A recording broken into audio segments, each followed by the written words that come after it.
Stories. Yes, I'm sorry. I not made a video in about a week or so. Shit, that's on me. But yeah, 311 Murder Cat Horror Stories.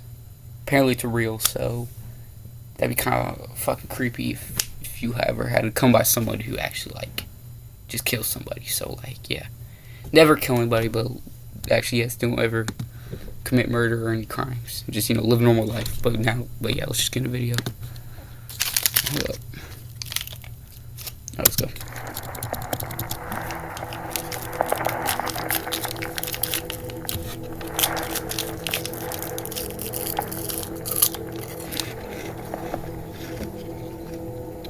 Story one, let's hear it.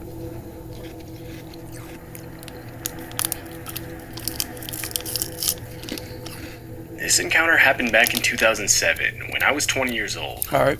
I'm a female, and I didn't get my driver's license until January of that year. So now being able to drive myself opened a lot of doors for me. And because of that, I took a lot of solo road trips to my friend's house that was a couple states over. I remember one time specifically, I was driving alone on an interstate. Wait, hold up. I don't know, I'm not 16 yet, I can't drive, but I thought when you're 16 you can't you can only drive in the state unless you have an adult with you that's with you. Because I thought if you're by yourself, you can only drive in the state that you live in. What? Bro, what are you talking about, man? On a random day in July, on my way to visit my friend for a long weekend. Her parents were away, and we had the house to ourselves, and were planning on drinking, hot tubbing, and to overall just have a good time. It was a Friday, and I had left a lot later than I wanted to. It was dark at this point, and being a new driver, driving in the dark made me pretty uneasy. After a few hours, I stopped at a gas station to fill up and get some snacks for the last part of my drive. I was heading into the store when a man, maybe... Wait, hold up, yeah, who lives in the Midwest is me, bro? Who in the chat lives in... I'm not like, fuck. Tell me to come to school in the Midwest, bro, because I do too. Because I know that gas station's in the Midwest, where I live. Actually, there's a Seneca, literally just, 2 streets up from me. W. In his early 40s approached me. He was only around 5 feet tall, and had on a plain black tee. Also, if you haven't realized yet, yes, I am sick. So that's why my voice sounds weird. I can't talk normal or anything, but yeah. Jeans with dark brown hair. I noticed he had come out of a black pickup truck, and only moments ago parked a few spaces away from my car. The guy had a super intense stare that immediately creeped me out. As he caught up to me, he tried starting a conversation by asking if I was from the area, where I was headed, and if I knew of anything fun to do. I quickly replied with no, shaking him off as just another creepy dude. Though, surprisingly, he then invited me to go play mini-golf or catch a movie with him. Mini-golf? Really? You think bro, that is literally Elvis, bro. Ain't no motherfucking go to a girl or anything say you want to go play some mini-golf. Looking at him, I declined his invitation and continued towards the store.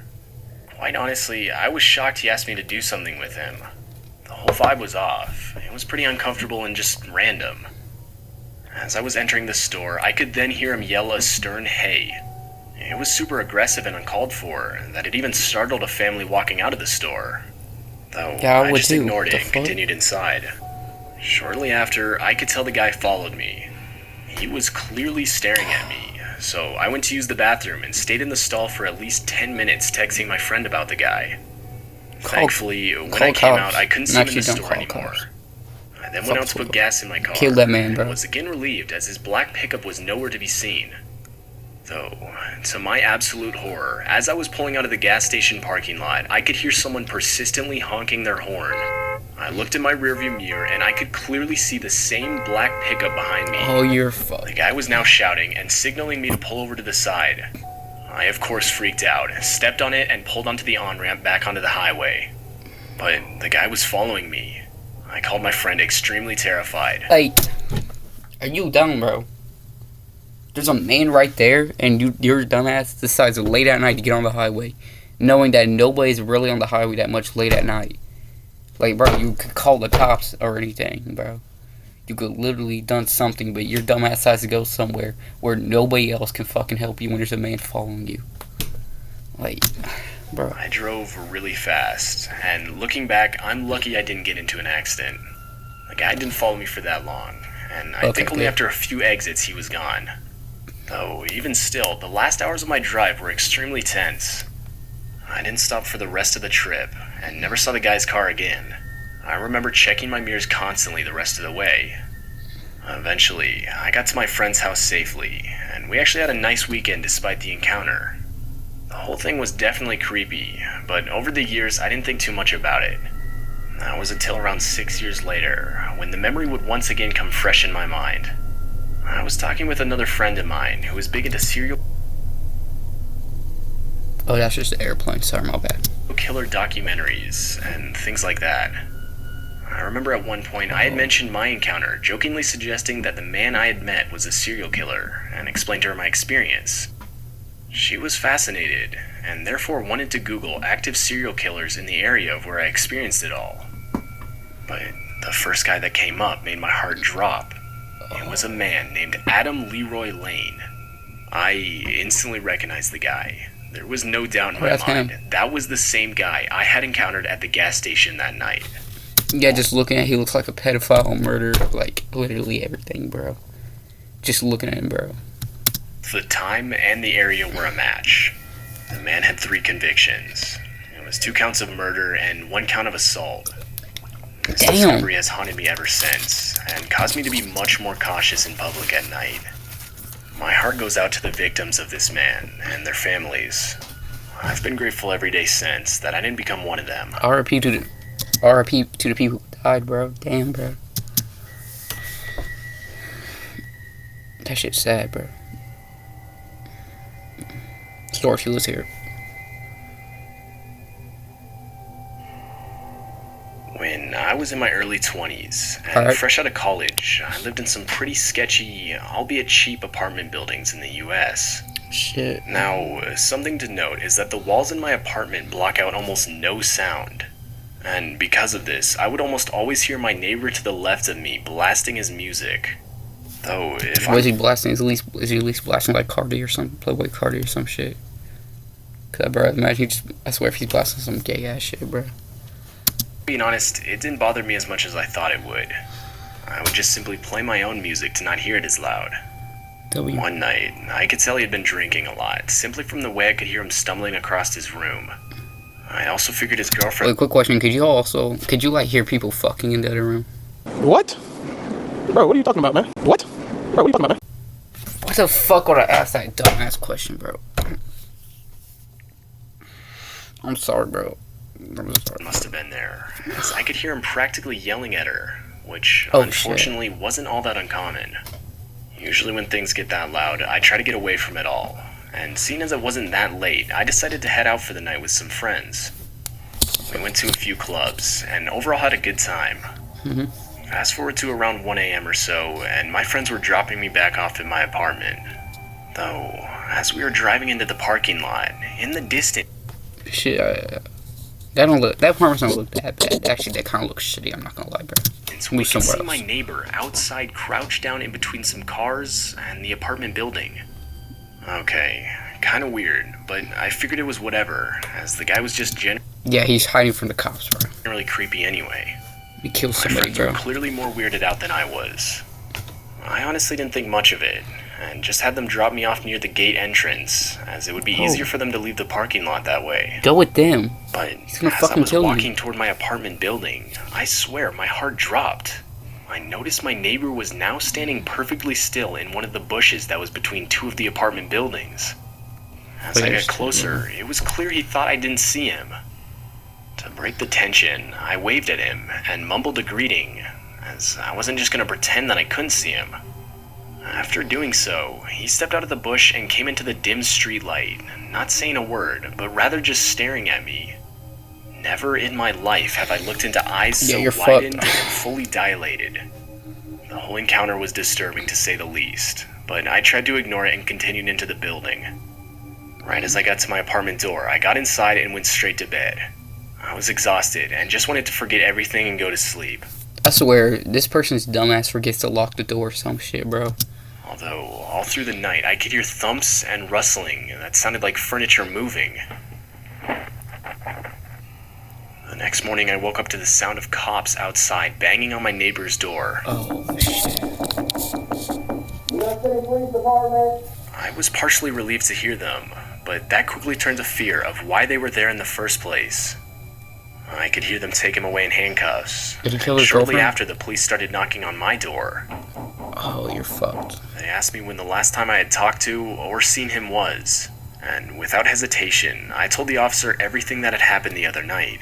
The yelling, the noises, the encounter in the parking lot, and even the rustling sounds all night.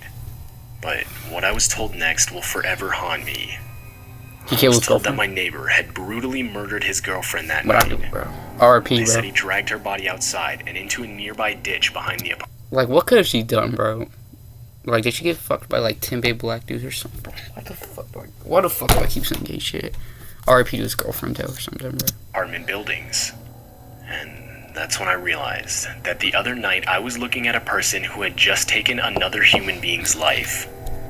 I honestly felt terrible for the woman. Damn, bro. To this day, what disturbs me most is how close I was to death, quite literally, and how he could have ambushed me out of insanity. Dude, like, Since the first thing, bro, if I heard about my neighbors, bro, any of my neighbors, this house or this house, bro, over me, bro, I heard about any of my neighbors killing anybody, bro, I'm moving out, bro. I don't care, bro. I'm moving out. he was just waiting in the darkness when I walked up. I moved into a different apartment in a better part of town shortly after the occurrence. Exactly, bro. Alright, last story, let's hear it.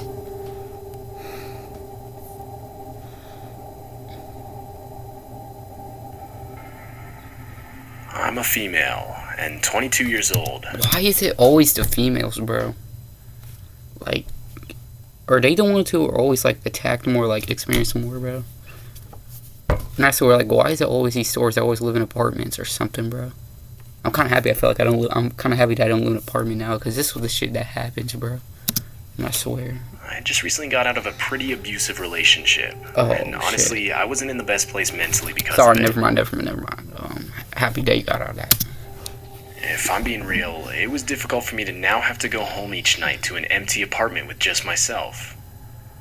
And it's better than an Anyways, abusive This relationship. night, my friends had decided to take me to a hockey game to get me out of the house and potentially get my mind off of the breakup. It was a Friday night, and we had been consuming a decent amount of alcohol during the progression of the game. In the arena we were attending, there was this bar where you could buy as many drinks as you wanted, within reason, of course. And following the game, we decided to head there for a few more before we left.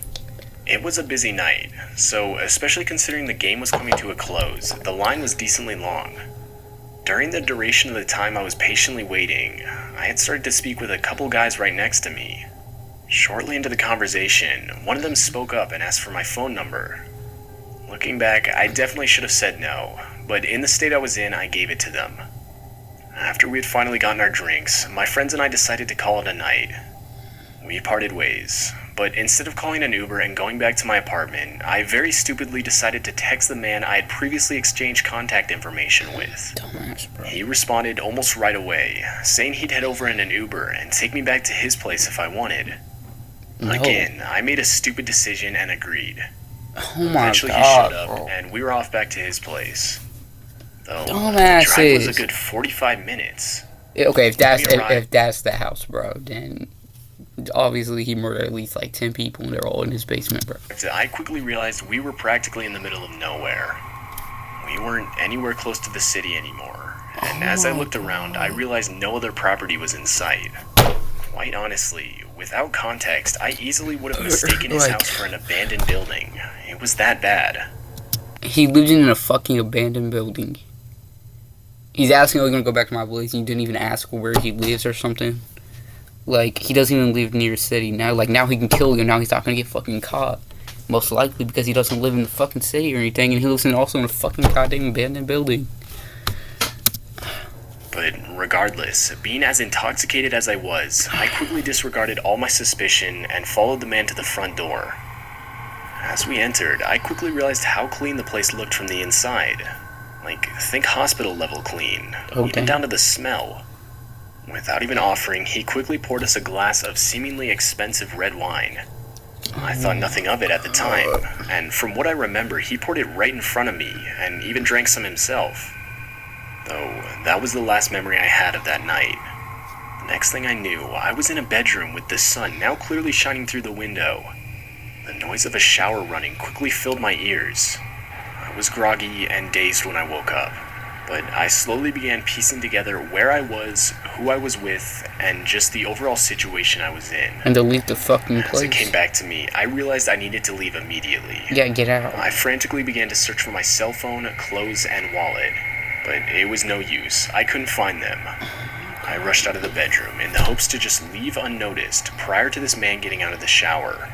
Just But go. as I was leaving, Fuck your phone. You can go to AT&T and get a new phone, bro. Fuck that shit, bro. If he's a fucking murderer, then leave the goddamn house. Stop trying to look for your phone, bro. Fuck that my shit. heart sank into my stomach.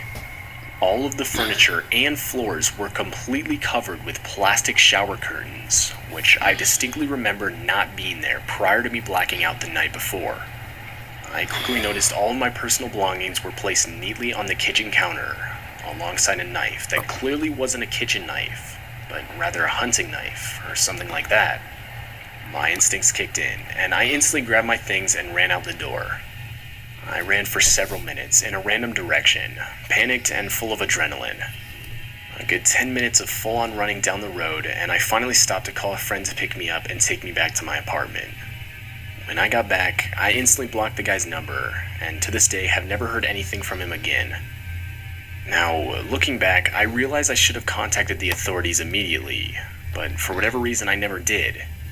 It's clear I was not in the right state of mind at that point in my life, and this eats away at me daily, as I believe at this point it's too late for me to report the man, seeing as I don't even have the slightest recollection of where his house was located, or even his name. The detail that haunts me the most is that the only thing missing of my personal belongings was my ID. Oh, you're fucked. This makes me question what the guy's true intentions were. He knows your name, he knows where you live, yeah, you're fucked. Move somewhere else. If I'm being honest with myself, I truly believe that man planned on murdering me that morning. The plastic shower curtains all over the apartment and the knife make it clear to me. But I guess I'm just lucky to have never truly found out. Alright, well, that's gonna be it for today, YouTube. We'll see what we got. Oh, we got more of them we might watch. Okay, but yeah. That's gonna be it for today, YouTube. Thank y'all for watching. I'm sorry that I'm sick and everything. Like, it's kind of hard for me to hear and everything. It's all sorry for not making a video in about a week or so and everything. But yeah, make sure y'all like, subscribe. Make sure you go subscribe to his channel, Chilling Scares. I'm also going to be reacting to different stuff than just horror stories. Probably be doing next video. I'm going to react to different stuff, or actually I might do a prank video finally. Then also might not be doing the ding dong. Actually, it's gonna be different. We might do ding dong the channel. It's gonna be like in a couple years from now. I hope I'm like maybe famous on YouTube in a couple years from now though. But we are gonna do prank videos. We're gonna go to be like doing trolling people at the mall, exploding basketballs and everything. That's gonna be our next videos. But yeah, make sure y'all like, subscribe, and alright, see you.